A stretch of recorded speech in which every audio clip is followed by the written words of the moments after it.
दोस्तों, chief justice काजी फाइज ईसा ने इमरान खान को रिहा करके उम्मत मुसलमा को खुश तो कर दिया, लेकिन रिहाई के बाद इमरान खान के ताज़ा वीडियो बयान ने सारी उम्मत मुसलमा को रुला दिया है। इमरान खान ने साबित कर दिया है कि ये वाकई बहादुर और गैरतमंद लीडर हैं, वरना अपने साथ होने वाले जुल्म के बारे में ये किसी को ना बताते। इमरान खान वो लीडर हैं कि जिन्हें साइफर जैसे बेबुनियाद केस की गिरफ्तारी भी नहीं तोड़ पाई है।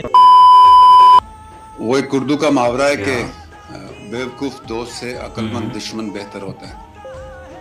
अब हमारी बदकिस्मती ये है कि हमारे वो दुश्मनी में भी बेवकूफ़ी और झूठ का सहारा लेता है। जब इखलाकियात ही खत्म हो जाए, जब मॉरल वैल्यूज खत्म हो जाए, जब इंसाफ ही खत्म हो जाए, तो फिर आप कुछ भी कर सकते हैं। जो ताकतवर है फिर वो जो मर्जी चाहे करे, तो वो उसको जंगल का कानून कहते हैं। यहाँ ना कोई कानून, ना कोई आइन, ना कोई अखलाकियात, ना कोई एथिक्स, ना कोई मॉरल वैल्यूज, ना कोई हमारे दीन की कोई फिक्र है कि ये एक इस्लाम किस तरह की जो सीरत नबी जिससे हमारा सारा वैल्यू सिस्टम आता है, कोई किसी की परवाह नहीं है।